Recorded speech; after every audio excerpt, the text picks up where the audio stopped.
안정된 미래와 노후를 위해 비과세 상품을 최대한 활용하자는 영상을 올린 바 있습니다. 이제 다들 ISA 계좌와 연금 계좌를 개설하셨겠죠? 연금 계좌는 개별 주식의 거래가 안 되기 때문에 대부분 ETF 투자를 하는데 그 종류가 수천 개나 돼서 처음 하시는 분들이나 별도로 시간을 내어 공부할 시간이 없는 분들에게는 귀찮고 까다로운 선택이 아닐 수 없습니다. 피 같은 현금이 오가는 행위라 조그만 실수나 시행착오도 겪으면 안 되겠기에 여러 정보들 중 오류는 제거하고 알짜만 골라서 직접 투자할 수 있게 제작하였습니다. 이것 또한 제가 직접 투자하기 위해 만든 것이라 선택장애가 있으신 분들에게 많은 도움이 되었으면 합니다.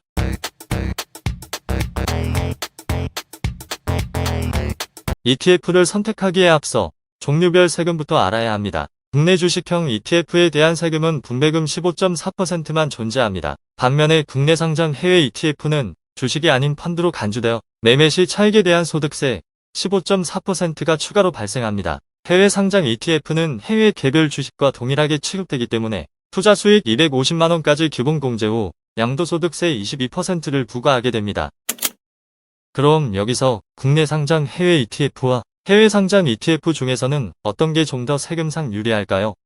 결론은 해외 상장 ETF가 좀 더 유리하게 보입니다. 250만원까지 해주는 기본 공제가 개미 투자자들에게는 적지 않은 혜택이며 둘째는 시세 차익이 국내 상장 해외 ETF와는 달리 금융소득 종합과세에 포함되지 않아서입니다. 또한 1년 수익과 손실을 합산한 금액으로 과세하여 상대적으로 유리해서죠. 정리하자면 국내 상장 해외 ETF는 계좌가 전체적으로는 손실일지라도 수익을 본 거래에 대해선 세금이 발생되고 금융소득 종합과세까지 되어 2천만원 이상의 금융소득에는 최고 49.5%까지 세금이 발생할 수 있어 불리합니다. 물론 건보료에도 나쁜 영향이 있죠. 따라서 세금만을 고려한다면 투자할 순위는 맨 먼저가 국내 주식형 ETF이겠고 국내 상장 해외 ETF는 맨 나중이겠죠. 자, 여기까지의 이야기는 일반 계좌일 때의 거래에 대한 내용이었습니다. 우리가 지금부터 투자하려는 연금 계좌를 통한 투자 시에는 얘기가 달라집니다. 연금 저축이나 IRP 계좌를 통한 투자 시에는 시세 차익이나 분배금 모두 과세를 보류하고 연금 수령 시 5.5%에서 3.3%의 저율로 과세를 하죠. 일반 계좌에서는 가장 조건이 불리했던 국내 상장 해외 ETF가 연금 계좌에서는 빛을 내게 됩니다.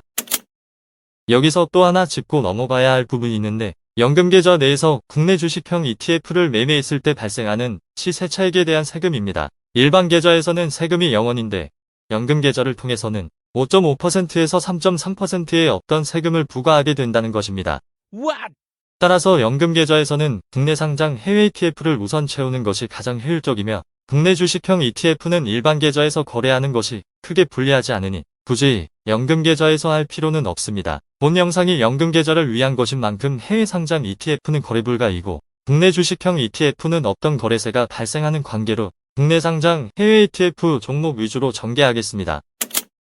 ETF를 고르기에 앞서 ETF의 수수료 또한 간과하면 안 되는데요. 동일한 지수를 추종하는 상품일지라도 운용사에 따라 차이가 있습니다. 초반엔 얼마 안 되는 차이라도 장기 투자 시에는 누적이 되어 손실이 커지니 되도록 적은 수수료의 상품을 선택하는 게 좋습니다. 또한 미국의 원조 ETF와는 달리 한국의 ETF 운용사들은 고객에게 제시하는 수수료 외에 숨겨진 수수료를 추가로 부담케 하는 편법이 존재하니 주의하셔야 합니다. 파란색의 총보수만이 고객에게 공시되고 나머지 기타 비용과 매매 중개 수수료는 각 ETF의 투자 설명서나 금융투자협회의 펀드 공시에서 일일이 찾아봐야 합니다. 금융투자협회 펀드 공시의 화면 일부입니다. 모든 ETF에 대해 운용사가 제시한 보수율 외에 기타 비용과 매매 중개 수수료까지 알 수 있습니다. S&P 500이든 나스닥 100이든 총 수수료율이 가장 낮은 것을 선택하는 것이 유리하겠죠. 잠깐 투자 대상에 따른 ETF 종류도 보고 넘어가겠습니다. 본 영상에는 주로 미국 S&P 500처럼 특정 지수를 추종하는 지수형 ETF와 성장성과 배당 성향의 스타일 ETF를 알아보고 10여 년 만의 기회로 특별히 돈이 될 것 같아 미국 채권에 투자하는 ETF를 알아보겠습니다. 제일 먼저 S&P 500 ETF인데요. 그래프와 같이 절대 투자자를 배반하지 않는 상품입니다. 최근에 약간 꺾인 모습을 보이는데 오히려 저가에 매수할 수 있다는 기회로 볼 수도 있죠. 대표적이고 우수하다고 평가되는 것들을 필터링해서 정리한 것들인데요.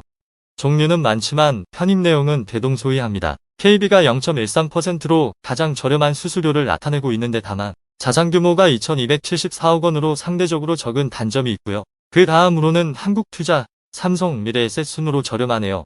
이 중 마음에 드는 것을 선택하시면 되겠습니다. 이 기타 비용과 매매 중개 수수료는 때마다 다를 수 있는데 아마도 환율 등 요인으로 인해 유동적인 것 같습니다. 처음 하시는 분을 위해 참조로 삼성의 코덱스, 미국 S&P 500 TR이란 상품명에서 TR의 의미는 토탈 리턴이라 하며 배당을 지급하지 않고 자동으로 재투자되는 형식입니다. 실제로 배당금이 재투자되어 주식수가 늘어나는 의미는 아니고요. 배당금 지급 시 발생되는 배당락이 이 TR 상품에는 없는 것입니다. 배당금을 받아 일일이 재투자하는 투자자들에게는 이 상품이 오히려 편리하죠. 그리고 상품명에서 H의 의미는 환해지라는 의미로 환율 고정 상품입니다. 현재와 같이 달러가 강세일 때 매수한 ETF가 나중에 매도 시 환율이 떨어지게 되면 손실을 입게 되는데 그것을 방지하는 상품이죠.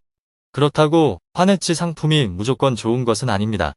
상황에 맞춰 운영해야 하는 거죠. 달러 가치가 많이 떨어진 상태라면 향후 오를 것이 예상되니 해지 상품이 아닌 일반 ETF로 교체하여 달러 상승에 베팅까지 하시는 겁니다. 하나 더 말씀드리자면 해외에서 상장된 ETF의 수수료는 지저분한 국내와는 달리 매우 심플하고 저렴합니다. 그래서 인기도 많고 투자하는 서학개미의 숫자도 증가하고 있는 이유겠죠.